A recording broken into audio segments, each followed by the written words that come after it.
Department of Education in collaboration with Cybono Discovery Center. So today we're going to be doing the paper 2 revision presentation, but I really hope that paper 1 went well and that you did your best. So let's get into paper 2. Right, paper 2 only has 4 topics, but there are 4 heavy topics. Well, 2 of them are rather. We have evolution. I'm mentioning that one first because it has the most number of marks. Actually, before we get into this and how the presentation is going to go, I would like to also remind you that the revision lesson cannot cover all of the work that you have done for paper 2, and it cannot be taught in a lot of detail. But what I am going to focus on are important examination tips and some guidelines on how you can actually navigate your studying, and also while you are going through the paper and writing the paper on Monday, those little tips that can actually help you to answer the questions, right, and guide you in how to answer the questions. So that's what we're going to focus on. So the presentation is also presented in a way where I'm going to focus on the topics that are more heavily weighted first, and then end off with the topics that carry that are less marks. Okay. So starting off with evolution. Oh, and also this is really a way that you should also focus on studying, right? Study the 2 topics first that carry the heavier, that are heavier weighted. So this one, the first one is evolution. It makes up 54 marks of the 150. So that's just over a third of the total number of marks, right? Then we have genetics and inheritance next, which makes up 48 marks, which is also just about a third. And then we have the last third, which is divided into meiosis. And then we have DNA code of life. Okay, so those are the DNA code of life is a little bit more marks. Yes, and then we have lastly meiosis with 21 marks. So the resources that you can have a look at, other than all the other resources that you have from your teacher, please follow us on our Instagram page. And also we have learner resources folder in Google Drive. So you can scan the QR codes. The Instagram page also has little videos which shows you our Dr. Griselda van Wyk has uploaded some videos there of how she explains exam techniques and the answers to some questions. So you can have a look at that. And then our Google Drive has all of the resources that you will need to study for. If you can do enough past paper questions, work through them properly. Really answer them from beginning to end, write them out, and then mark yourself. You really will be fine. Right, so this is just an overview of what you need to focus on for evolution. I'm reminding you once again that it's 54 marks. Okay, like I said, we can't go through everything, but I want you to have a look at everything that is there so that you do not forget anything. Right, so there are 4 evidence for evolution. These are biogeography, genetics, fossil record, and homologous structures. So the examiners won't always straightforward ask you what are the evidence of evolution. They would give it to you in a different way. For example, they could maybe give you the DNA composition of an organism, and then they would ask you what type of evidence is displayed here. Then you would need to say it is genetic evidence. Or they could give you the different structures, the anatomy of different organisms, and then you would have to identify it as being the evidence as type of evidence as being homologous structures. Okay, so it's very important that you go through these and you look at the different examples and you know how to identify them. Now, as you know that species have specific characteristics, but there's also variation within a species. Okay, so this is also something that we should not forget, that there are reasons for these the reason for these sources of variation and how they come about are because of different processes. Okay, so meiosis and reproduction are two processes that contribute to the variation. Okay, they're a source of variation. So during meiosis, we have two processes that occur that are going to lead to variation. It's crossing over that takes place during prophase. Then we have random arrangement of chromosomes, right? And those are the two that happen during meiosis.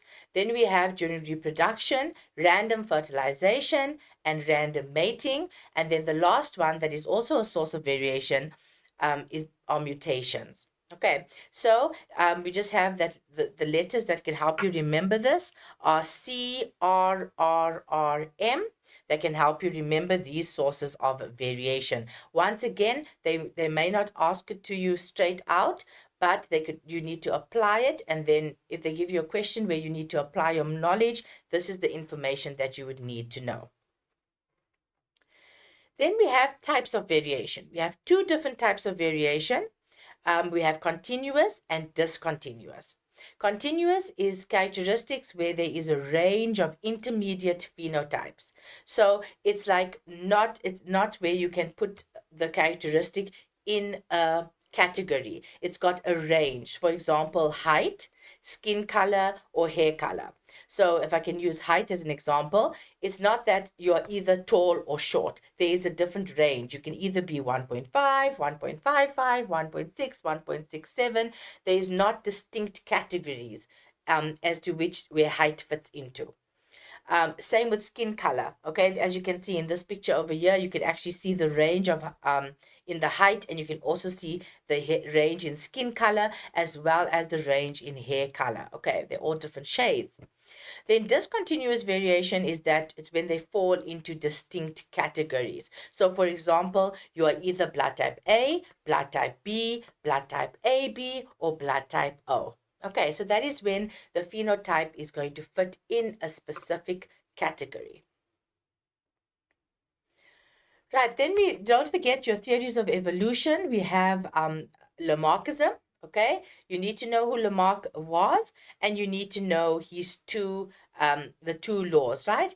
He had the law of inherited characteristics, and the law of use and disuse, right? But the main thing that I want you to think about when we look at the slide is the difference between inherited and acquired characteristics. Okay, let's not forget that inherited characteristics are those that the offspring is born with, and the acquired characteristic is the one that the offspring is not born with. Okay, so the acquired one is something that is developed in this lifetime, whereas the inherited characteristic is the one that you are born with. Okay, and the guiding questions to help you with Lamarck's theory is that you need to, so what they're going to do is examiner can give you a scenario. Okay, they can give you a scenario about a particular organism, and they can give you a little story, right? So now you need to ask, and they can ask you to basically apply Lamarck's theory to this extract or the scenario. So the guiding questions for you are: what was the original characteristic? What was the challenge? What did the organism do, or what characteristic was acquired? And what was the result? And then what happened to this acquired characteristic, and what was the result of this? So if you can ask yourself these questions when you are trying to answer, then you would be able to get all of your marks. Because one thing to remember about Lamarck is that he's basically, with Lamarck, just to remind you, is that he speaks of organisms having a particular characteristic and then acquiring another characteristic, okay, in that lifetime. And then they pass on that acquired characteristic to their offspring, okay, to remind you about Lamarck. Darwin, on the other hand, has got to do with natural selection. Okay, so in Darwin's theory of evolution, to remind you, he speaks about how within the species there is variation. There is variation within a species. So we have species that have favorable and unfavorable characteristics. Okay, and then he goes further to speak that our favorable characteristics are the ones that the organisms with the favorable characteristic are the ones that survive, and the ones with the unfavorable characteristic are the ones that are less suited. So then they die, and the ones that survive are able to reproduce, and they pass the allele for that characteristic to their offspring. Okay, so this comes straight out of the examination guideline. Grade 12, in the exam, they could ask you to describe the process of natural, describe Darwin's theory of evolution without mentioning natural selection. If they do that, then you should use the exam guidelines description as is when answering the question. And that is what I have over here. So you need to make sure that you know this description, but you also need to make sure, more importantly, how to apply this description to a particular scenario. So the examiner can give you a little story about a particular organism. It may be an organism that you don't know anything about, one that you haven't learned about, but they will give you all of the information you need to apply it to using this description from the examination guideline. Okay, so you just need to make it specific. What do we mean about that? If we are talking about the lizards and the jaw of the lizard, you are going to talk about large jaws and smaller jaws. You need to identify which one is the favorable, which one is the unfavorable characteristic, and you mention all of them. If they tell you the change in the environmental condition, they will tell you what the change in the environmental condition is. So you mustn't say there is a change in the environmental condition. You need to tell us the change. For example, it will be the type of food that changed, maybe. Okay. So that is how you apply it. So please remember that application is very important here, and always be specific. Punctuated equilibrium versus gradualism. Right? Gradualism is when we have slow, gradual changes in the species occurring as a result of a series of small changes. So as you can see over here with the mouse, we have this mouse is a particular color, but as time goes on, it gradually changes into different colors. Whereas in punctuated equilibrium, we have periods of when an organism stays the same, basically, there's not much change, and then we have periods of rapid change, and then as you can see, the organism is quickly changing into color. In this case, the different color. Differences between natural selection and artificial selection. This is from your DBE textbook. Please remember that is a very useful, valuable resource that you should be studying from. Okay, so this is just a table to tabulate the difference between natural and artificial selection. So natural selection, it's the environment or nature which is the selective force, and artificial selection, it is humans.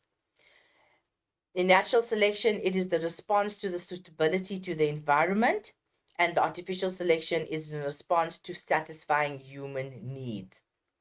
Natural selection occurs within a species, and artificial selection may involve one or more species, for example, in crossbreeding. Okay, so this, I just wanted you to be reminded about this. And they can ask you to tabulate the differences between natural and artificial selection. But more often than not, they give you an example, like an extract, where they're going to ask you questions. They're going to give you something that you maybe haven't studied before, but they're going to give you all of the information there, and you apply the information that you know about natural selection and artificial selection in order to answer the questions. Okay. Right, then we have mechanisms of reproductive isolation. Right, so here you need to know the type of barrier, and you need to also know some examples. Right, they could also give you an example of something that you haven't studied, as is a lot of the times the case with life sciences, but they will always give you enough information to you in the paper together with what you have studied in order to answer the questions. Okay, so it's very important in life sciences, you're going to hear me saying it a lot, that you understand what it is that you are studying. Understanding is the key to remembering and the key to applying it to any question that is given to you.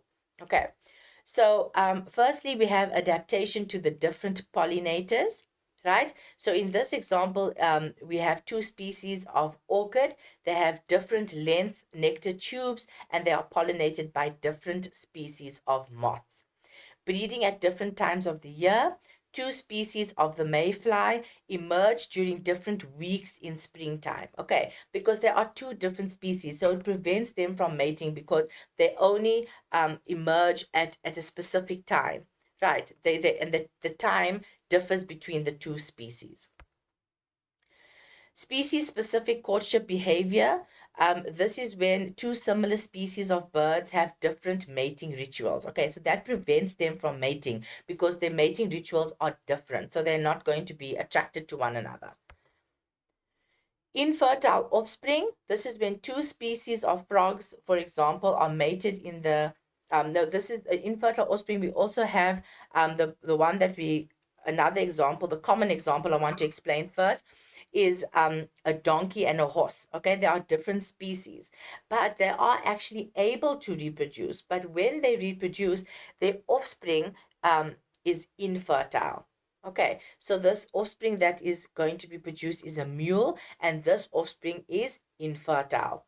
Another example is two species of frogs are mated in the lab and produce viable but sterile offspring. So once again, so this is what do we mean by that? What's the difference between viable and infertile?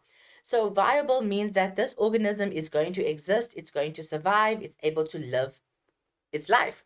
However, it is not going to be able to reproduce, right? And produce offspring. It will not be able to produce offspring.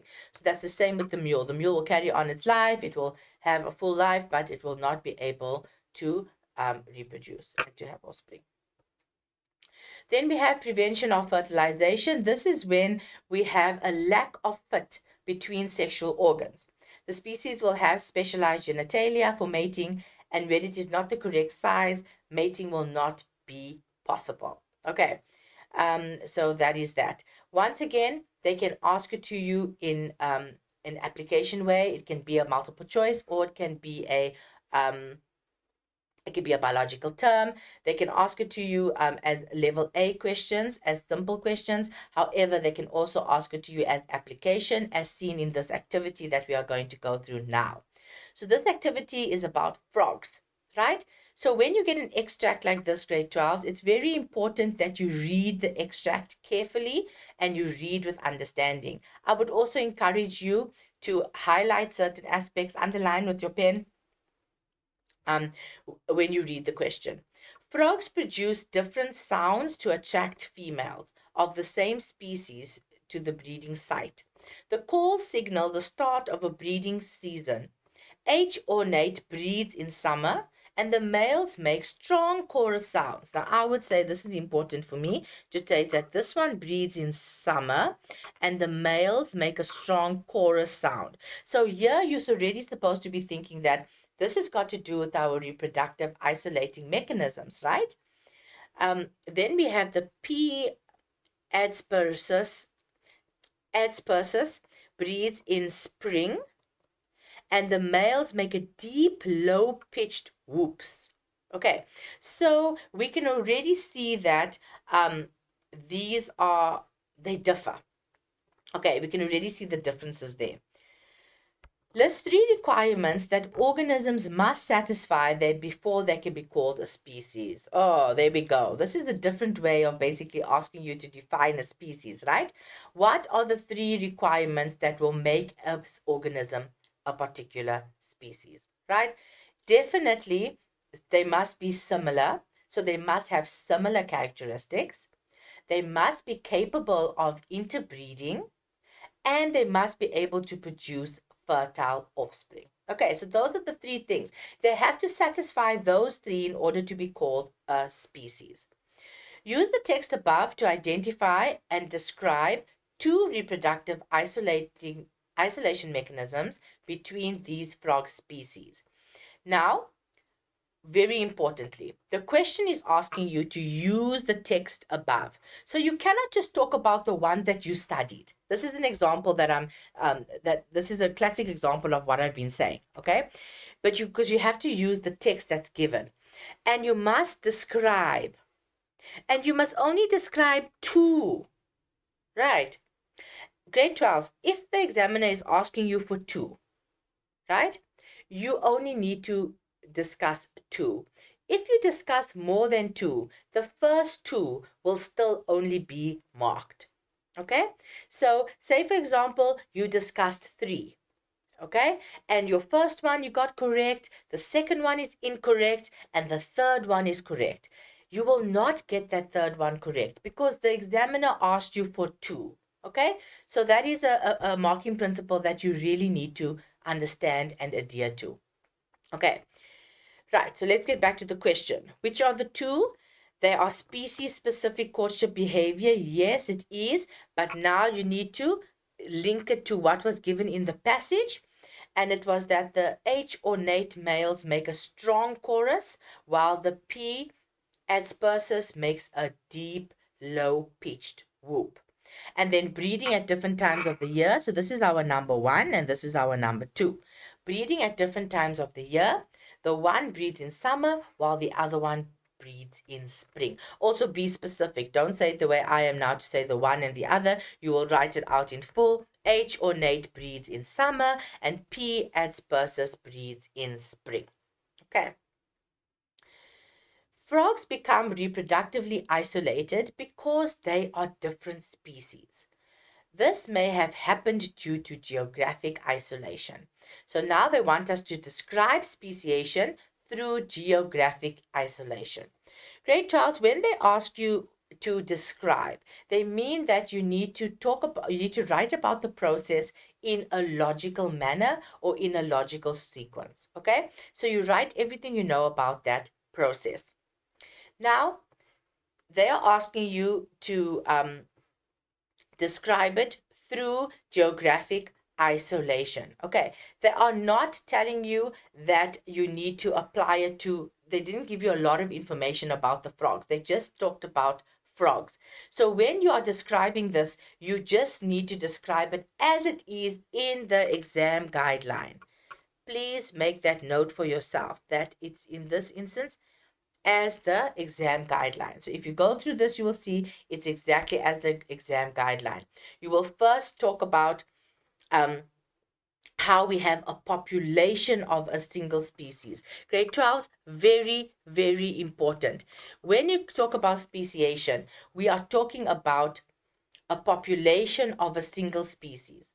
So what learners don't understand, or they seem to forget, is that when we talk about speciation, we are talking about how there was originally one species, okay?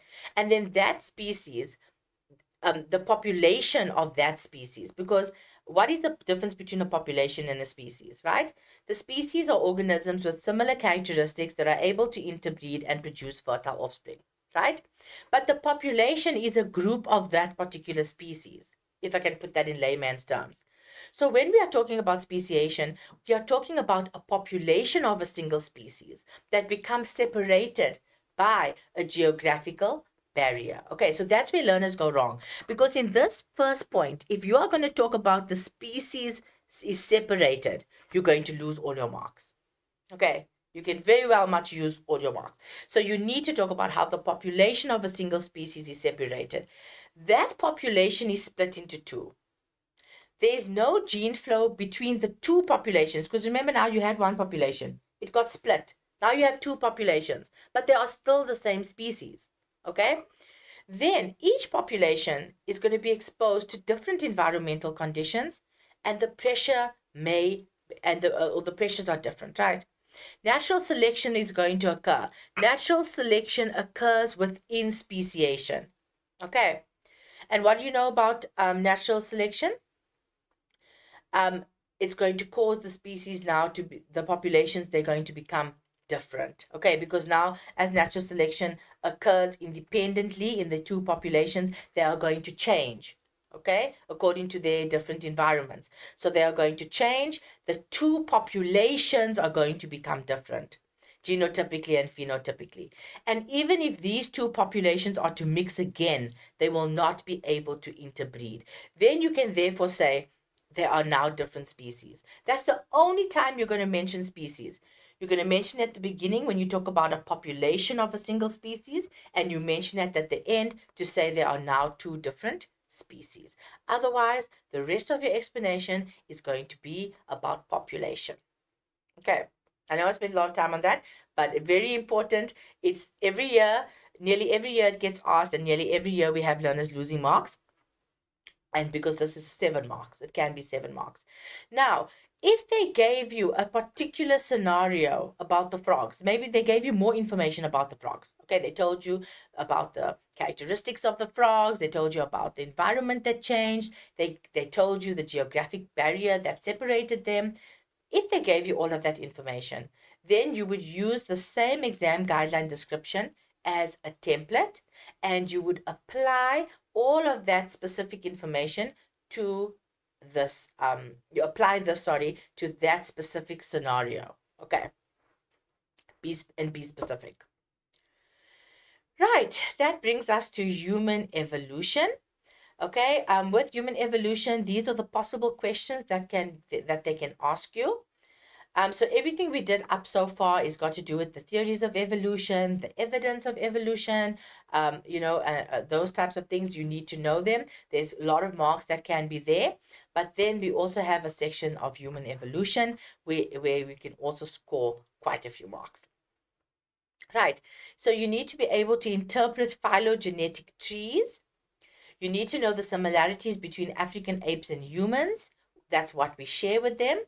Differences, I'm looking at the skull, the bipedalism, foramen magnum, the spinal cord, and the pelvis. We have fossil, genetic, and cultural evidence. We touched on it a little bit, the fossil and the genetic. We'll look at it in more detail. And then you must know the fossils that were found in South Africa, as well as the scientists who found them. And then you need to know the out of Africa hypothesis, straight from the examination guideline, but I'll also go through a question with you that, that shows you an application of the out of Africa hypothesis. Right, so this is a phylogenetic tree. For this one, basically what you need to know is that you need to be able to read from this phylogenetic tree. You need to identify the common ancestor. You need to know who is extinct, or be able to read off here who is extinct.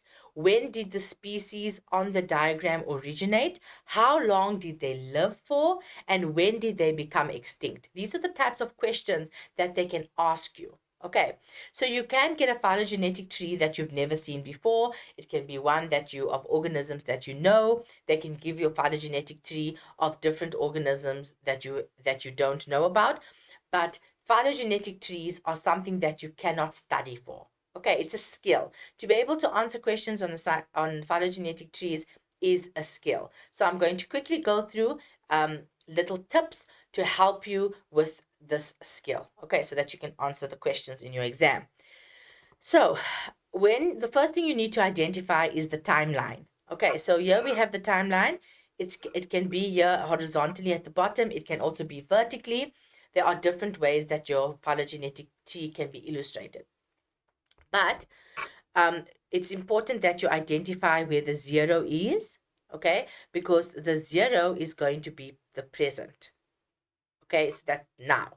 And then the other numbers is this side is going to be the past. Okay, so this phylogenetic tree is going is that way. So that this is the past. Okay, and then this is the present. Okay, so you can actually say we're going from the past to the present, right?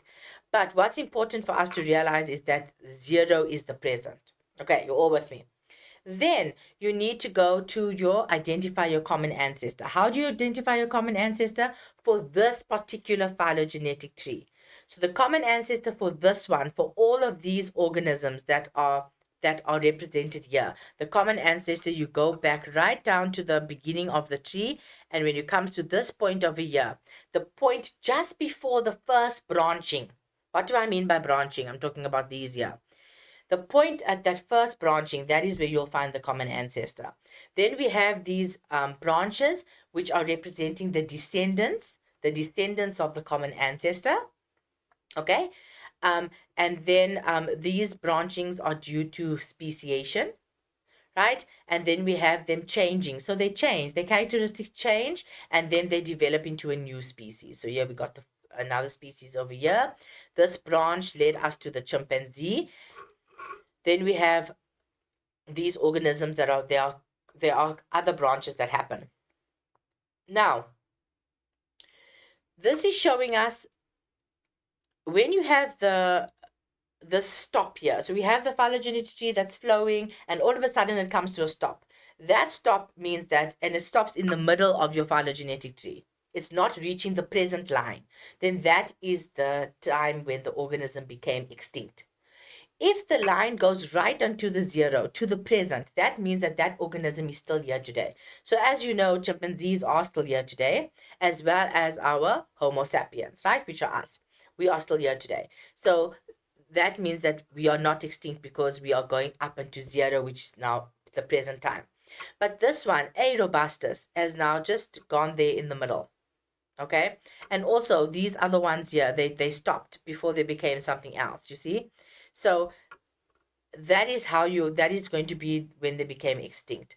So if they ask you, and then they also might ask you, when did the species on the diagram originate? So then you go to that species, you go to the point of the branch, that's going to be over here.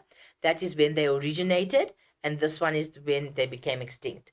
Then they can ask you, how long did they live for? Then how do you work that out, grade 12s? You take the date of the time when they originated, and you subtract the time when they became extinct.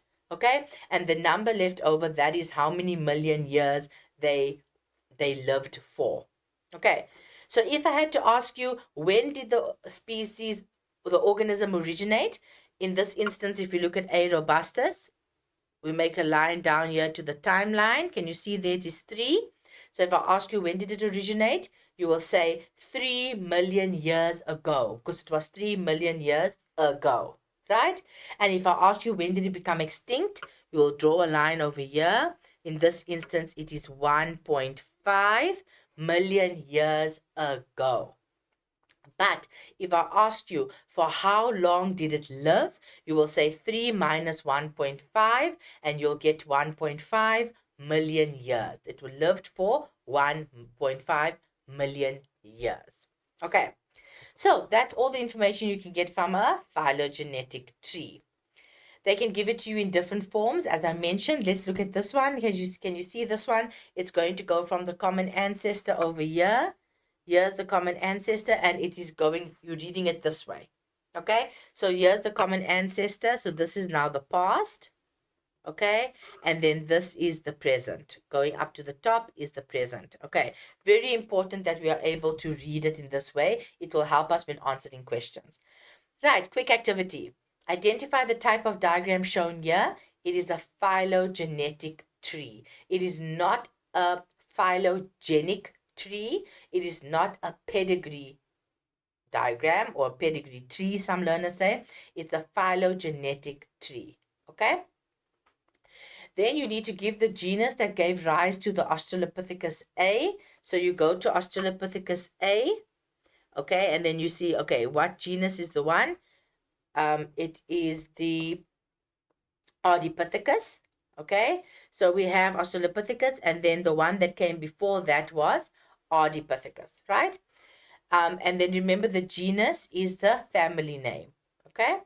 Letter that represents the most recent common ancestor for both Homo sapiens and Homo erectus. So when they ask you for the letter, okay, then they really mean that you must mention the letter that is here, okay. If they ask you for letter and name, then you must give them the letter and the name. So it's very important to follow the instructions with life sciences. Otherwise, you lose marks.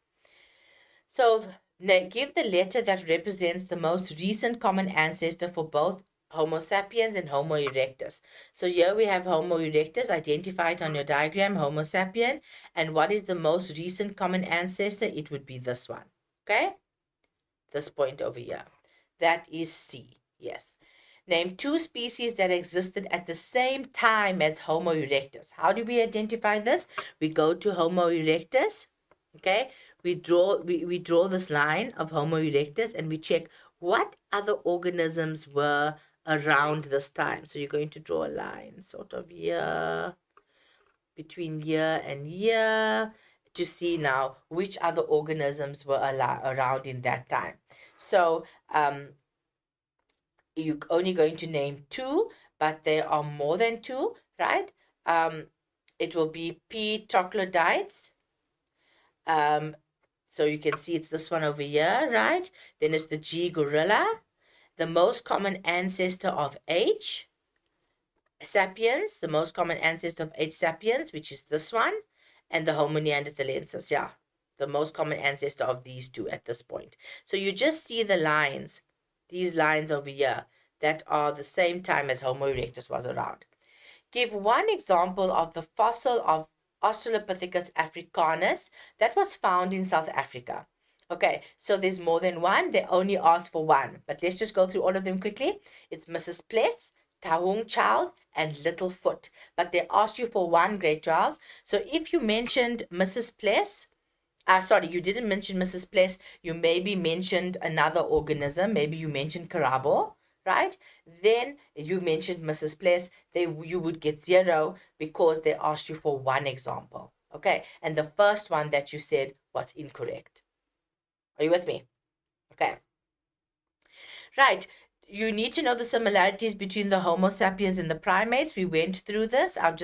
We're not going to go through it now, but please don't forget about this. You need to study it, as well as the differences between the humans and African apes. You need to study the diagram of the skull, the pelvic girdles, okay, as well as the spine. You need to be able to study those diagrams. You must be able to identify the characteristics between them. You need to be able to compare the different diagrams that are given to you, compare the characteristics that are shown in the different diagrams. Okay, we're going to look at one question now on the skulls, but it doesn't mean that you're going to get skulls. You can get the skull, you can get the spine, you can get the pelvis, okay? And you can get them in different angles. So this one in particular is on skulls, and it's got to do with the part underneath, okay? The bottom part of the skull, and they've basically flipped it so that you can see now the top part. We can see the bottom rather, but you can see it now at the top. They can give it to you at any angle. They can give it to you a side view. They can give it from the top. They can give you frontal. So you must be able to look at different, when you go through your past papers, try doing different questions on the different diagrams that you can get. Right. Which diagram, A or B, shows a larger cranium? All right, which one do you think it is? So you can see, if you have to look at them, it will be diagram B. You can see this one's got a larger cranium. And the skull of a chimpanzee. Which one do you think is the skull of a chimpanzee? It is diagram A. Yes. And why? Why would we say this? They're not asking you why, but it's good to engage with the picture like this. Let's think about it. Why do you think that this one is a chimpanzee? And you need to look at, so you're looking at the cranium size here. You can look at the zygomatic arch. The size of the cranium. You can look at the zygomatic arch. You can look at the position of the foramen magnum. You can look at the palate shape. You can look at the diastema. You can look at the canine sizes. Okay, so that's how you can now say that it would be of a chimpanzee. Name the opening to which the arrows are pointing. It is the foramen magnum. State the shape of the jaw in diagram A. Okay, so diagram A, you can see there it is rectangular or U-shaped. Give the letter of the diagram representing a bipedal hominid. So which one would be bipedal? So we would say it would be B. Okay, and what would be the reason why? Okay, so you look at the position of the foramen magnum. The position of the foramen magnum is going to guide you on whether the organism is bipedal or not. Okay, so if the foramen magnum is in a more forward position, then that means that the spine would enter directly beneath the skull, and that would cause the organism to be bipedal. Whereas if the foramen magnum was towards the was in a more backward position, then that would indicate that it would be a C-shaped spine, and the spine would be entering at a different angle, and which would actually result in the organism being quadrupedal. Which skull in the diagram is better adapted to eating raw, uncooked food? That one would be A. And why do we say that? Because of these large, the structure of these zygomatic arches, because that is where we're going to have our muscle attachment. Okay, so we're going to have our large muscles and large jaws as well. These are adapted for eating raw, uncooked food. We can see that because of this, the teeth as well, the canines, and the shape of the pad. All of those things contribute to that. So grade 12, the question is not asking for that, but I'm just elaborating a little bit because they could ask you a different question where you need to apply, or they could ask you, give a reason why you chose that, and then you need to know how to explain it. Give the scientific name of the modern human. It's Homo sapiens. Please remember that the genus name is with a capital, starts with a capital letter, and then it must be underlined when you are writing to identify a scientific name. Right, then we're going on to the 3 lines of evidence used for a common ancestor of all hominids. It's fossil evidence, genetic evidence, cultural evidence. You need to know how to explain it. You need to know how to identify them. So if they have to give you these stone tools, you must know that that is cultural evidence. So you must be able to say what type of evidence it is. Right, then we've got the fossil evidence. I've just summarized for you here the different organisms, the fossils that were found in South Africa and who found them. Okay, you need to know this. Please take a snapshot, but the presentation has been emailed to all schools, so please make sure that you go through it, okay, and you study these in particular. Right, then we're moving on to activity 4. The map below represents a hypothesis used in evolution to describe the origin of modern humans based on the ages of fossils discovered worldwide. Okay, so you can see from what they are showing us over here that this is the out of Africa hypothesis. Okay, and that's what the first question is asking us. Then number 2, describe how genetic evidence can support the hypothesis identified in question 1. So this is describe, and it's the genetic evidence. Like I said, they can ask you to an application. Right, so you're going to describe about the genetic evidence. So we are talking about the mitochondrial DNA, which is passed from mother to child. By studying the mutations in the mitochondrial DNA, the female line of ancestors can be traced. It shows that the oldest female ancestors of modern humans are from Africa. Okay? Name one type of evidence used to support the hypothesis identified in question 1. Okay? So we have fossil evidence. So it was fossil evidence plus the genetic evidence. So it's important for us to understand the out of Africa hypothesis and not just be able to recite it from the exam guideline. You do need to know that as well, but you do need to know that it was the mitochondrial DNA. By studying the mutations in the mitochondrial DNA, you can trace back the female ancestor, and then another type is the fossil evidence. So that's the actual fossils that they found in Africa and in other parts of the world. Okay, so please look at your examination guideline with regards to that. Right, now we move on to genetics and inheritance. This is 48 marks, right? These are the different parts that you need to, the different things that you need to study. Once again, an overview of what you should study and what you should focus on. Terminology, very important. Grade 12, these terms are commonly confused and used interchangeably. Please make sure that you know every single one of them. You know how to identify, you know how to, what is the word? The word has completely lost me. But you need to know these different words. You need to know how to define them.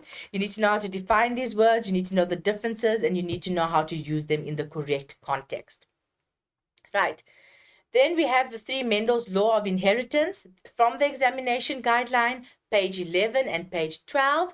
Please make sure you know how to read, you know how to write these off by heart, and you also understand how to apply them.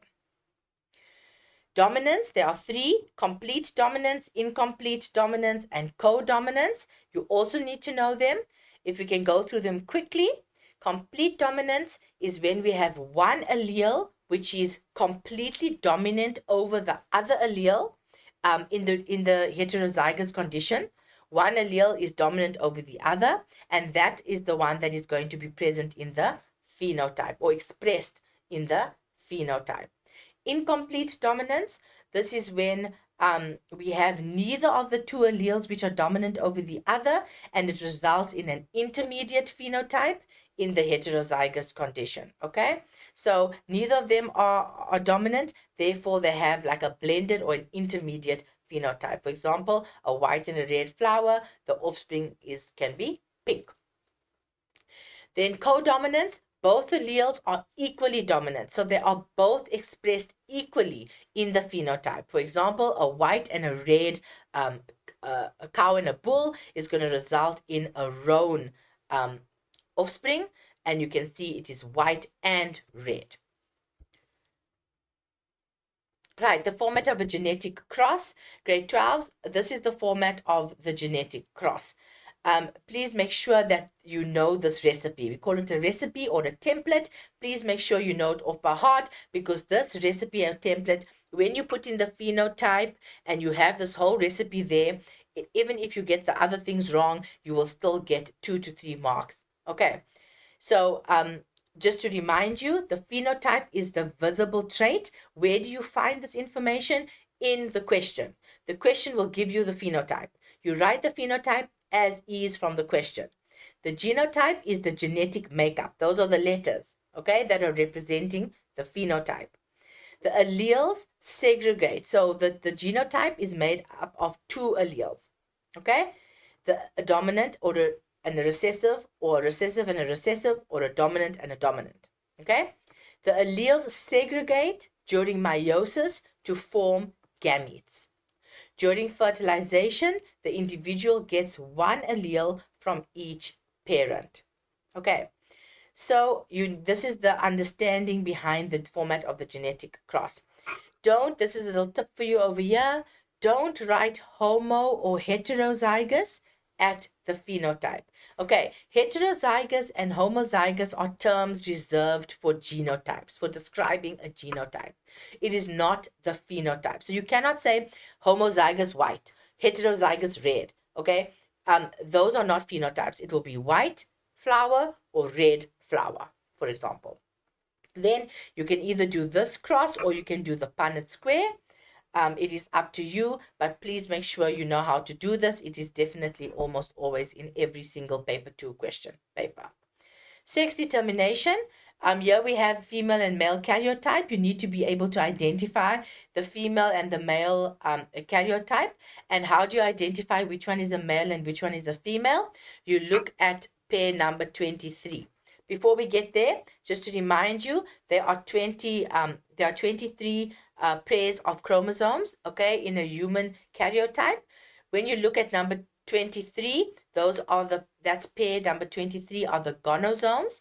If it is an X and a Y, it is a male. If it's an X and an X, it is a female. And all the others, the other 22 pairs, are autosomes. So pairs 1 to 22 are autosomes. And then our 23rd pair is the gonosome. There is a 50% chance of having a boy and a 50% chance of having a girl. Okay? Right, then we have sex-linked disorders. Genes located on a sex chromosome are called sex-linked genes. Please make sure that we understand these.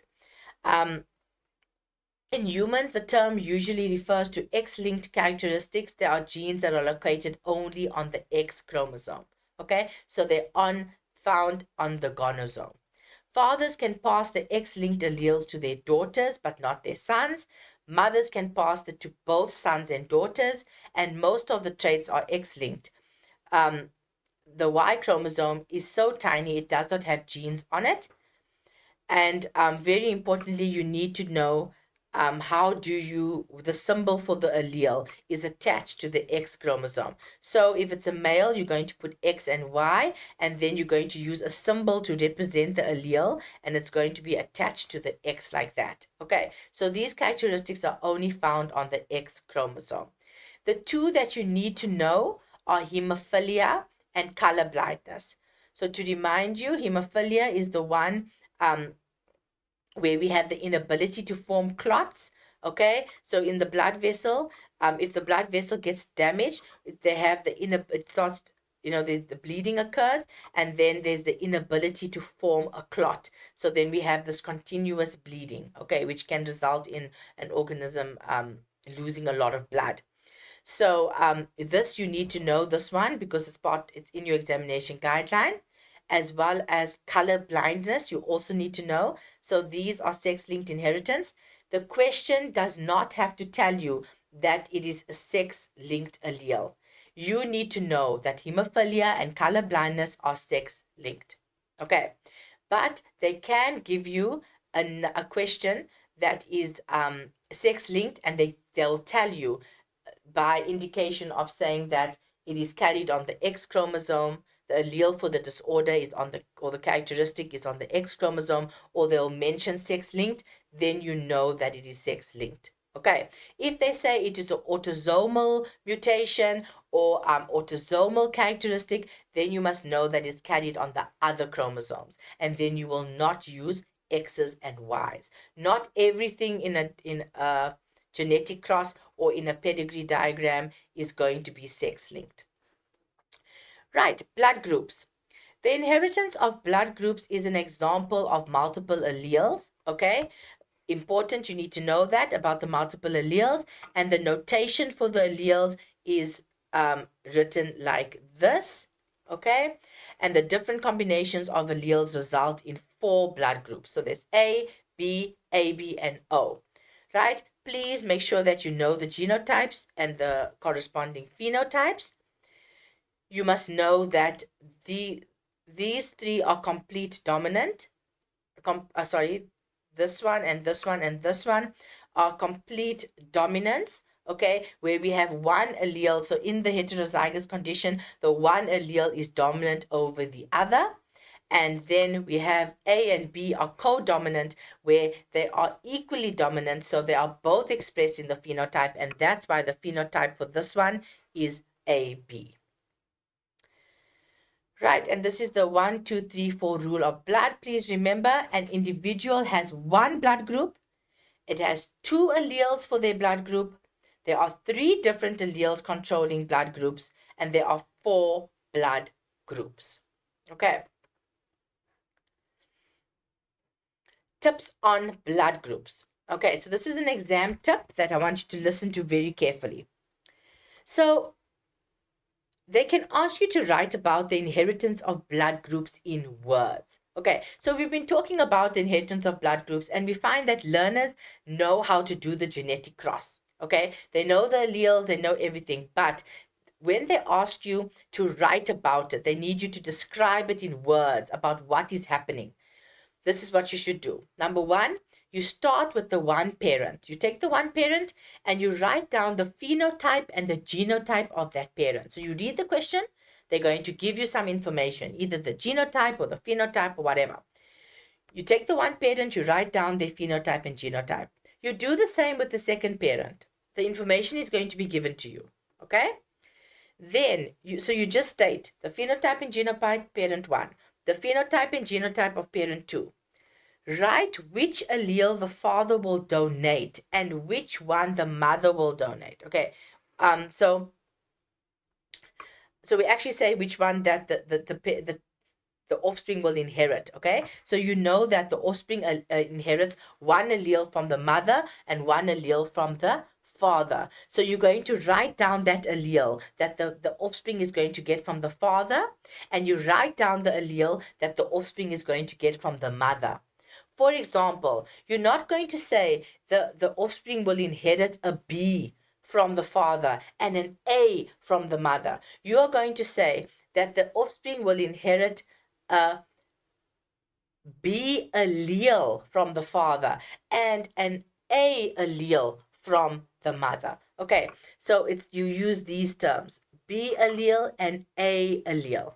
Okay, so offspring inherits the B allele from the father and the A allele from the mother. And then lastly, you write the genotype of the child. Okay, so this is a question when they are telling you what the parents are, and then they're telling you, okay, how is it possible that the child is going to be this particular genotype? So this is how you write it. Take the one parent, phenotype, genotype. Parent two, phenotype, genotype.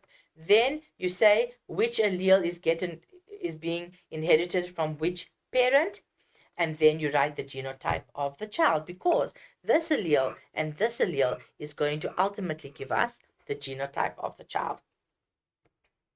Basically, your genetic cross in words. Okay. Activity 5. The group below shows the percentage distribution of the world's population according to blood groups A, B, AB, and O, and whether they have the positive or negative forms. Right, so according to the data, what is the total percentage of the world's population with blood group O? So you go to blood group O. Okay, so that positive means that the number that is blood type O, and then you'll see there, yes, the positive, the whole thing, it will be 42 plus 3, right?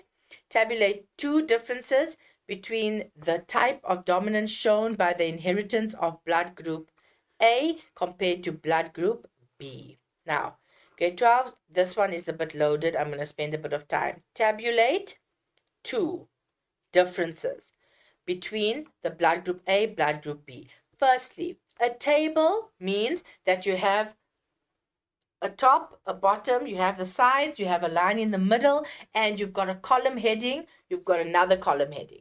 Got two column headings. Okay, that is a table. So you draw the table, you have your two column headings, you get 1 mark.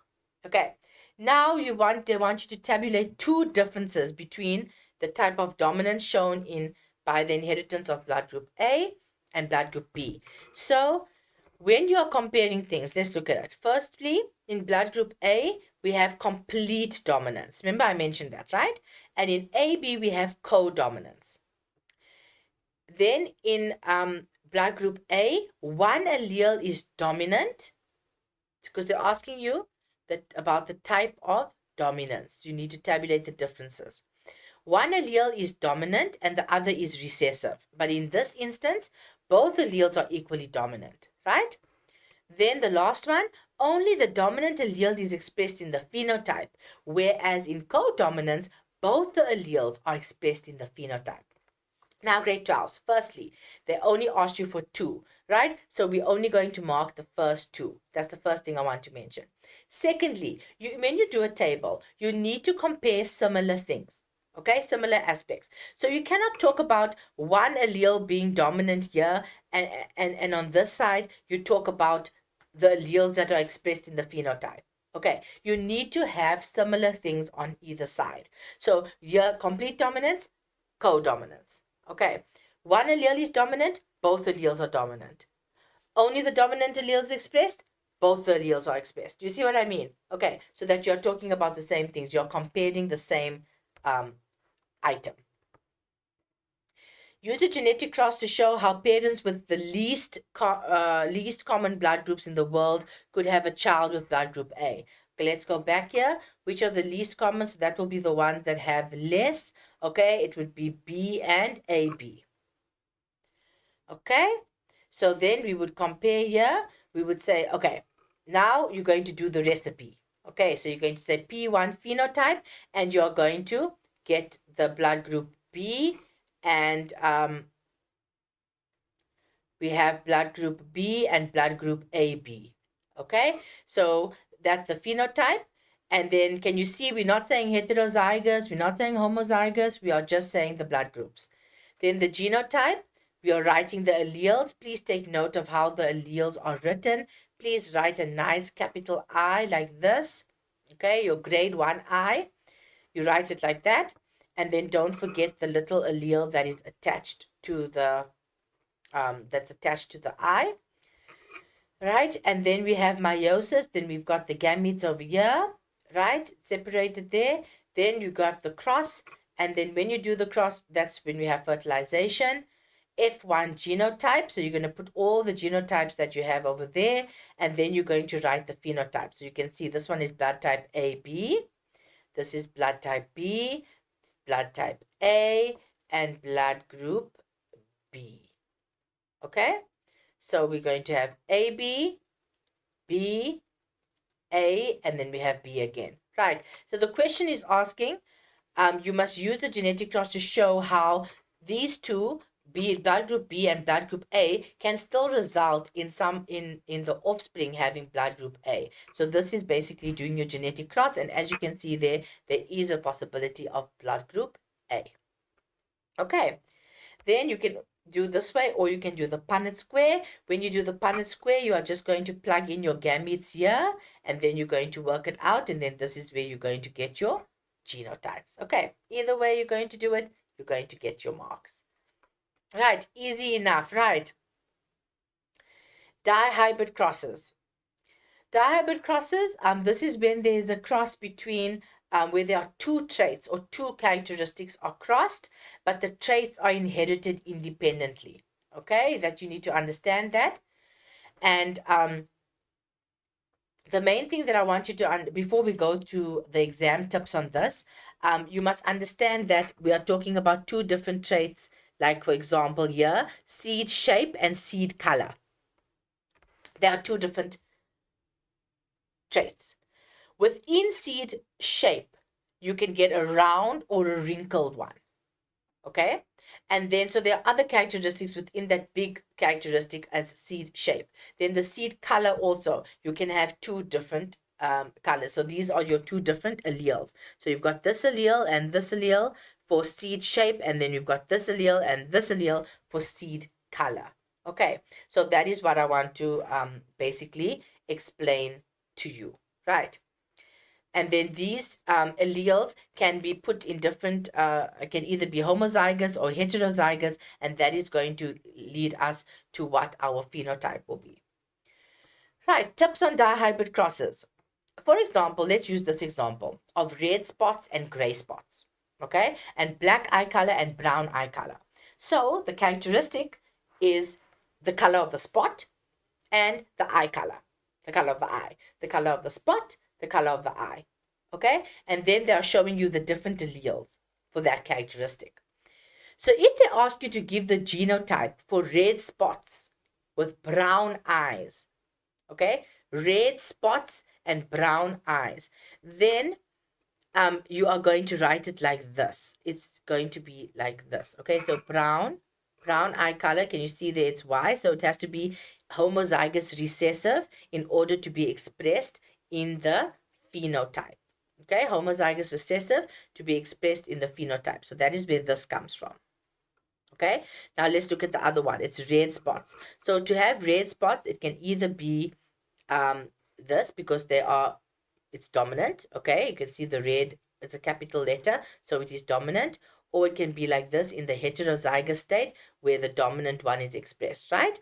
So that is why it's written like this. But what we want to show you is that it's not like this, RY, RY, or RY, RY in that way. We cannot write it like that. Keep them together. So you keep the trait together. The two alleles for the color of the spot and the two alleles for the color of the eye must be kept together because they are inherited independently. Are you with me? Also, we don't write commas between them. When we are writing a genotype, there are no commas. Commas are reserved for gametes. There are also no spaces between the letters. Spaces and commas are reserved for gametes. But when we are talking about genotypes, okay, of the individual, we are not going to have spaces. We are not going to have commas. We are going to be writing it just like this, okay? If they ask you to give the phenotype of this genotype over here, then you write it in full. Red spots and black eyes, not just red and black, because what are you talking about? Red what? Black what? So you need to say red spots, black spots. Don't write heterozygous for red spots and heterozygous for brown eyes, because this is the genotype. Heterozygous, this is the phenotype. This is for, we write heterozygous and homozygous when we are talking about, when we are describing genotypes, yes. But when we are talking about the phenotype, we just say black eye color, red eye color, red spots, gray spots, black eye, brown eye, etc. Okay. Right, I think we have now exhausted that topic, right, of dihybrid crosses. Moving on to genetic lineages or pedigrees. Okay, so this is a pedigree. It traces the inheritance of characteristics over many generations. So this is basically like your family tree. Okay, whereas a phylogenetic tree is tracing the evolutionary relationships. Okay, that's about the evolutionary relationships, but this is about your family tree to trace particular characteristics over many generations. You need to know how to read it, grade 12s.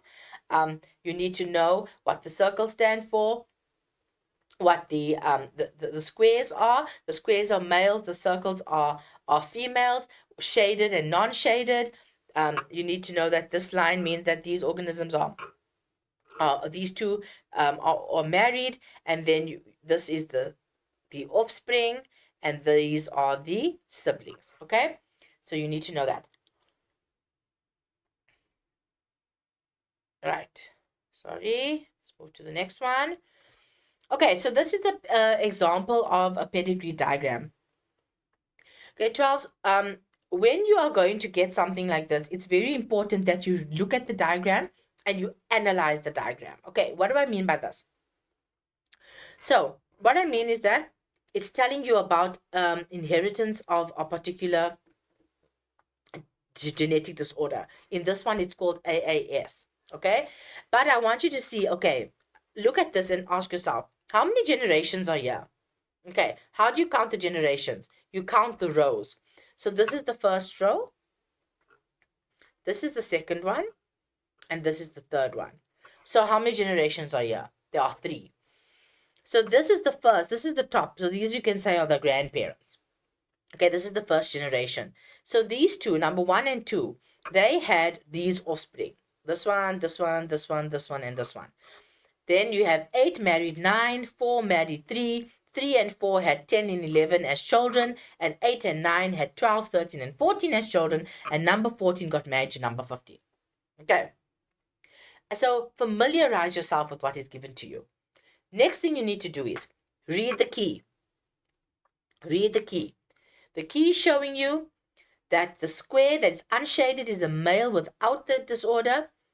The shaded one is a male with the disorder. The unshaded circle is a female without the disorder, and the shaded is a female with the disorder. Okay.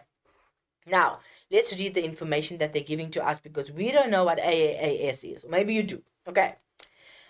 Ascog-Scott syndrome is a rare genetic disorder caused by recessive allele. And in brackets, they give you what the allele is. And they furthermore tell you that it's on the X chromosome. So you must already know what, grade 12s? Yes, that it is sex-linked. Let's just write it there. It is sex-linked. However, I want to make this very clear. Not all pedigree diagrams are sex-linked. They will tell you. So this allele is showing you that it is sex-linked, and they furthermore tell you that it's located on the X chromosome. The dominant allele, they're showing you over there, results in normal physical features. People with this condition have the following physical features: widely spaced eyes, a small nose, a long area between the nose and the mouth, a widow's peak hairline, a short scrotum, in which the scrotum surrounds the penis instead of hanging below, and an undescended testes, but this is less often. Define a recessive allele. So this is an allele that is masked in a heterozygous state, okay, or it is masked by the dominant allele. It's an allele that is masked by the dominant allele, and therefore it is not expressed in the phenotype. Or you can say it's an allele that is only expressed in the phenotype in its homozygous state. Okay, so if we have two recessive alleles, then we're going to have it expressed in the phenotype. How many offspring do 8 and 9 have? We go to 8 and 9 and then we count. It's 12, 13, and 14. So it's 3 offspring. State the phenotype of individual 11. Grade 12, easy. And you write it as is. You look at that. It is a shaded square. You go to the key. The shaded square says male with AAS. So what do you write? Male with AAS. Right? 1 mark. Genotype of individual 4. Now we go to individual 4. But you first need to figure out what is the phenotype of individual 4. Right, I go to my key. It's a female without AAS. Okay, now you think, now what is going to be the genotype? How am I going to work this out? So the hint is you look at the offspring. Okay, this person is married to somebody who is a male without AAS. So this person also does not have AAS. But let's look at the children. Number 10 does not have AAS, and it's a male. And they have another male that does have AAS. Now, what do you know about sex-linked disorders and alleles? Okay, if this individual over here has AAS, that means that this is going to be his genotype, right? Because he has the disorder. But if his father is normal, or his father does not have the condition, that is going to be his father's genotype, right? So if that's his father's genotype, and where did he get this allele from? Because you know that the individual is going, the offspring is going to get one allele from the father and one allele from the mother. And if an individual is a male, they get that Y chromosome from the father. So where does the X chromosome come from? It can only come from the mother. So the mother must have one of them must have the affected allele, but because she does not have the disorder, the other one has to be A, so it is heterozygous. Okay, then child, that is how you work it out. And like I explained to you with the words, that is how you work it out when you're trying to work out what it is. But if they have to explain it to you in words, you need to talk about it in this way, to say, this is what the parents are, this is what the offspring is. Okay. Oh, this is what the offspring is, rather. So this is what the parents are. Explain why females are less likely to inherit AAS. Okay, so why are females less likely? The reason why is because they have two X chromosomes, so they can be heterozygous. The dominant allele will mask the recessive allele, and only if they have two recessive alleles, that is when they will actually have AAS. Okay, so you just explained that they are less likely because they have two X chromosomes. So in order for them to have the disorder, they need to have two recessive alleles. Okay, they have two dominant alleles, or they have one dominant and one recessive, then they will not have AAS. Right, that brings us to DNA and RNA. Also, this is everything that you need to know. Grade 12s, please go through your examination guideline. Very, very important. The possible questions, they can ask you terminology, interpretation of diagrams, tabulation, descriptions, calculations. Then we move to DNA and RNA. You must know the structures of DNA and RNA and be able to compare them. Okay, we're not going to go through it, but I'm just putting this here to say that you must know the structures of them and be able to compare it. There's a lot of theory that you are needing to go and study, right? Today we are focusing on our exam tips. And generally things that learners find a bit difficult. Right, this is DNA replication. Please make sure you know this process, okay, of DNA replication. It's you must be able to describe this process. It can also be a nice 6-mark question. Then you will have to know protein synthesis, okay? And just to tell you something quickly, DNA replication, this is something that learners also forget. DNA replication takes place during interphase of meiosis, okay? DNA replication.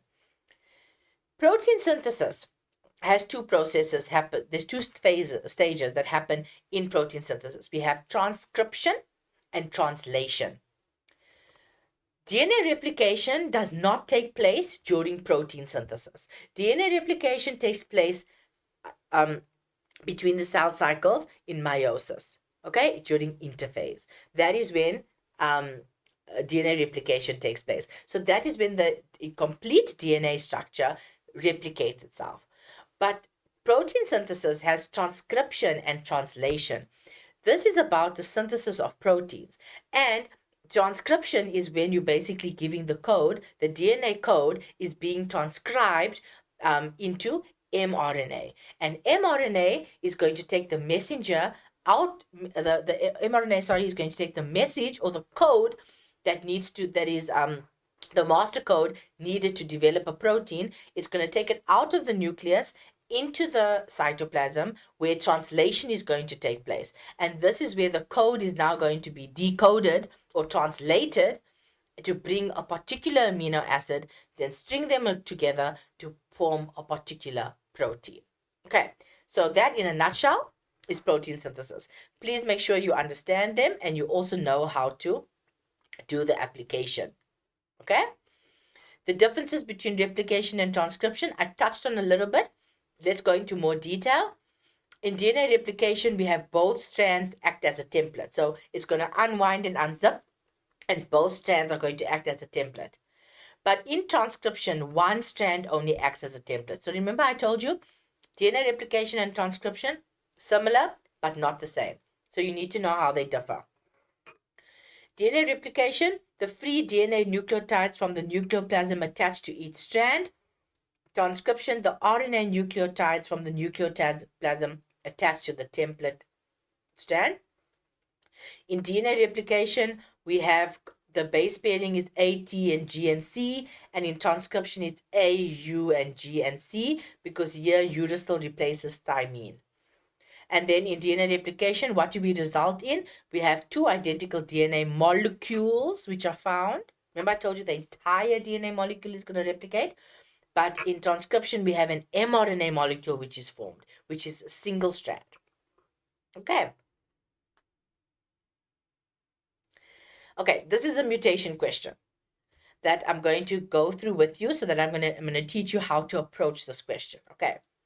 The table below represents the anticodons coding for different amino acids. Okay, so we have the anticodon and we have the amino acid.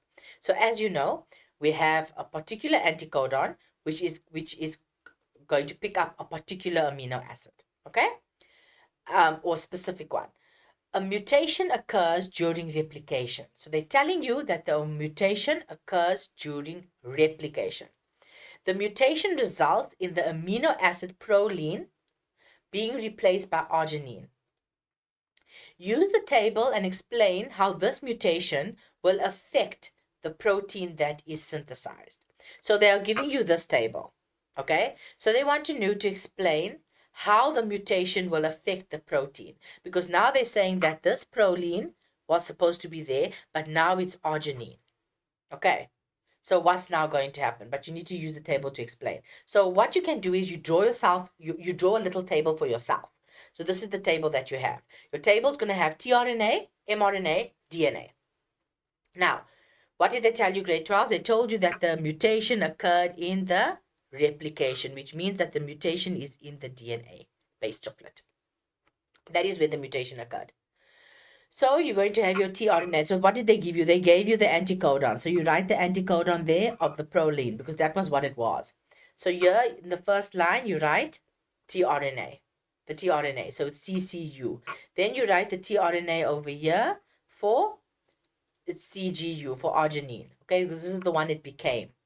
So then you will tell yourself, okay, you know that the mRNA and tRNA complement each other, right? So then you're going to work out the mRNA, right? You work out GGA, and then you know mRNA and DNA complement each other, you work out CCT. Can you see that? Then you work out this one. CGU is going to complement GCA, and GCA complements CGT. Please take note that we have now thymine and not uracil, right? Here we had uracil. Then what you're going to notice is now, between this mRNA, can you see what changed between this mRNA and this DNA? Here we have a C that is now a G, and here we have a G that is now a C. And here we also have a C that is now a G. So you basically need to put this now into words. So you first start talking about the DNA sequence that changes. Because remember they told you it happened in DNA replication. So the DNA, the sequence of bases on a DNA molecule changes from CCT to CGT. So why this helps you grade 12s is because you must be specific as to what happened. So this table is going to guide you. Now you're going to say the sequence of the bases on a DNA molecule changes. But what did it change? Look at my table. Right, from CCT to CGT. The codon of GGA changed to GCA because now you need to talk about the mRNA. So you first spoke about the DNA. Then you speak about the mRNA. And where do you get the codons from? Your table.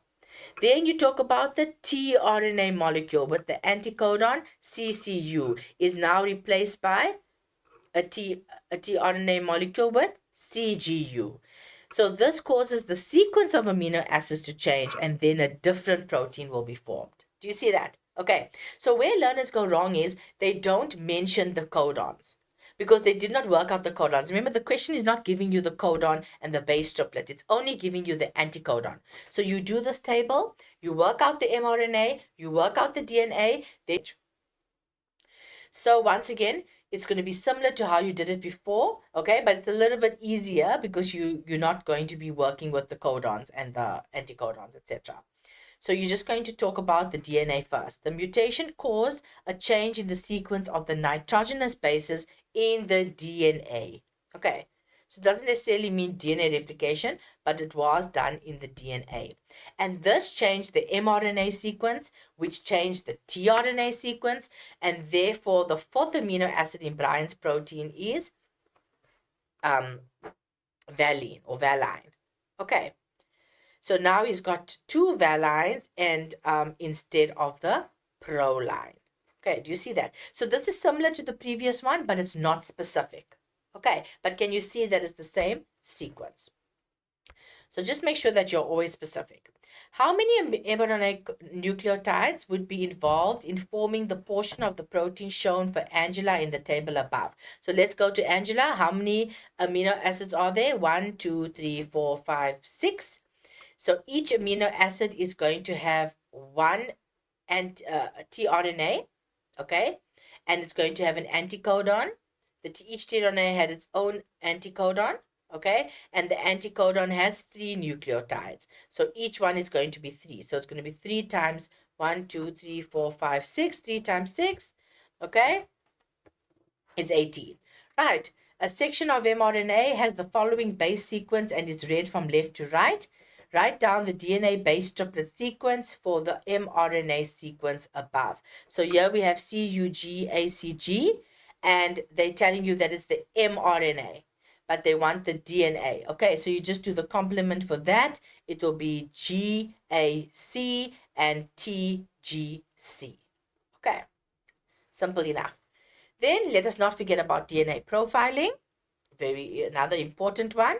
Okay, DNA profiling. So although DNA is just 27 marks, grade 12s, it is actually now becoming to the end of that one, and it can be 27 easy marks. Okay, usually it is really not easy marks, but a little bit predictable in a sense, because you will see a lot of past paper questions, the type of things that will come up all the time. They will be similar, but please remember this, and in particular, the DNA profiling uses. Please make sure that you know these ones. It's very important that you use these ones. There are some outdated information out there. Please make sure you have the correct one. Right, then that brings us to our last topic of meiosis. Last but definitely not least, it can be 21 easy marks as well. It can also be 21 difficult marks. You don't know.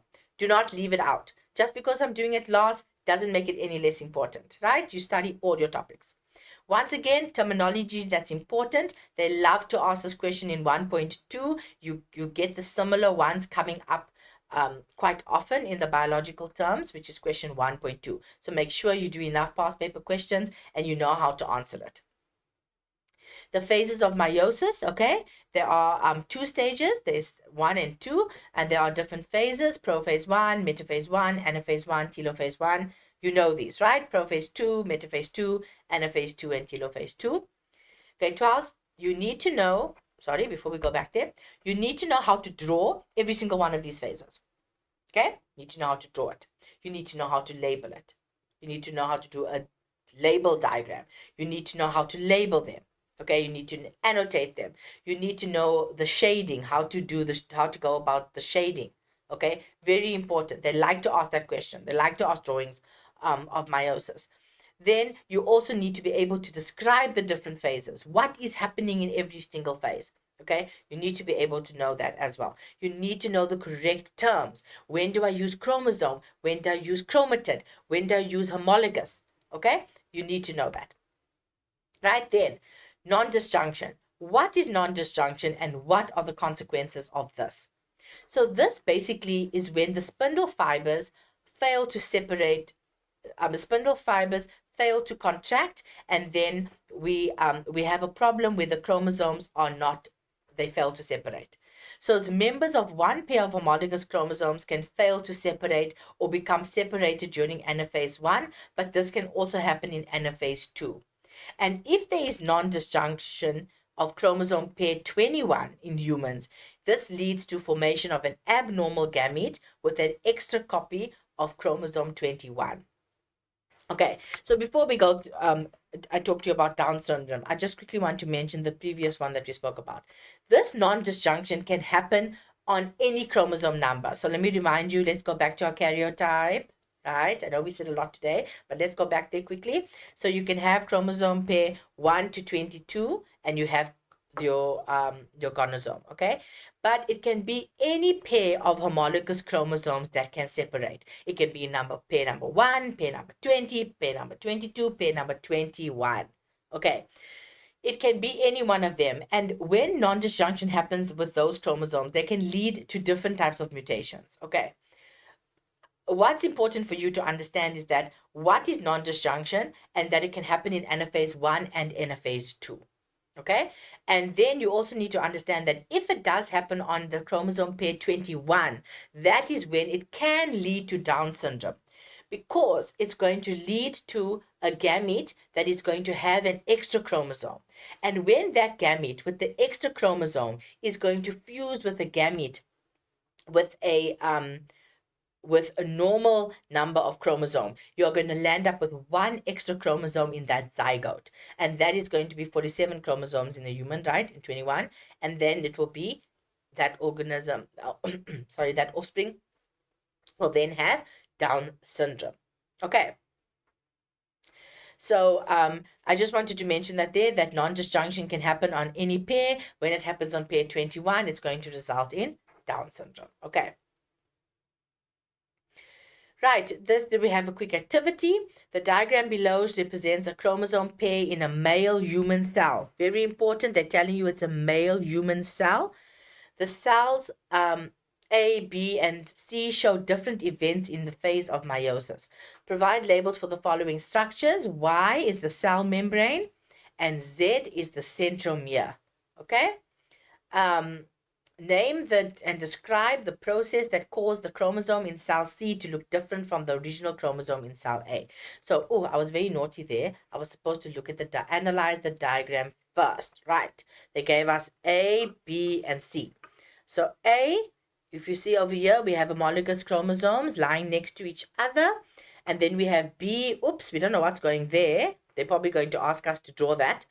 And then we have C that is showing us now, okay, these chromosomes in C are now looking different to the ones in A, right?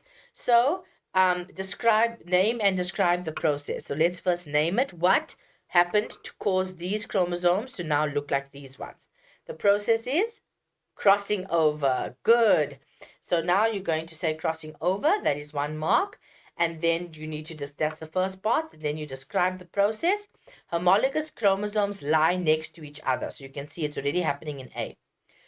Then the adjacent or non-sister chromatids of each chromosome overlap at points called the chiasmata.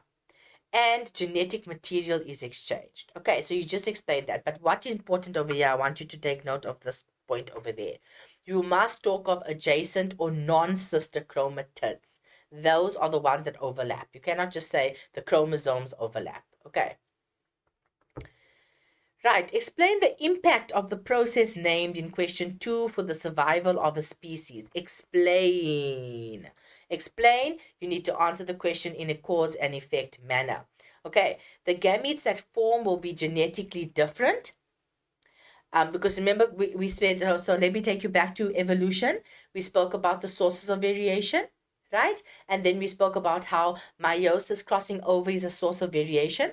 So now they're saying, how can this process of crossing over impact the survival of the species? And the reason why is because it's causing variation. Not all the species are going to be the same. We are causing variation in the species, which is going to make the species stronger. So the gamete that will form will be genetically different, leading to variation in the offspring. It produces variation for natural selection to work on, so that the offspring are better adapted for the particular environment and the species has a better chance of survival. Okay, it's basically what I was explaining. Right, so that is how you explained it, but it's the cause and effect. You're telling us that it's going to, the gametes will be genetically different. So what does that result in? It results in the offspring having more variation. What does that result in? It helps them to be better adapted or better suited to the changing environments. And then what does that result in? The species now has a better chance of survival. Okay, so that is how you answer an explain question. Then we draw a label diagram showing how the chromosomes would appear in cell B during the process named in question 2. So now you've got to draw a diagram. So like I said, this one at B, question mark, what is the cell going to look like? Okay, so you have the beginning of what the homologous chromosomes look like before crossing over, and then you have after crossing over. So they want that middle when the non-sister chromatids overlap. Good. So now we're going to show that point. What a beautiful diagram, okay? You've got your homologous chromosomes, you've got your non-sister chromatids overlapping, and then you can see that they can exchange genetic material there. So you draw your diagram nicely. You can see the labels are all on the one side. You use a ruler to do your label lines. And then the caption, you must have a caption. The caption must include crossing over. The drawing, you must show crossing over at one point only because it only happened at one point. It can happen here as well, but it did not happen in this particular drawing. So your drawing cannot be any crossing over. It has to be this one with the correct shading. Okay? One chromosome shaded and the one chromosome unshaded, and then any two labels correct. That's how we get to your 5 marks. Okay. So grade 12, that brings us to the end of our lesson. But before we end off, quick things to take to the exam room. Let's just remind us to please take your calculator, pens, pencils, eraser, ruler with numbers, a protractor and a compass. Okay, please make sure you have all of your stationery and for your examination on Monday. Please have a wonderful weekend. Thank you for watching this lesson and all the best for Monday. Goodbye.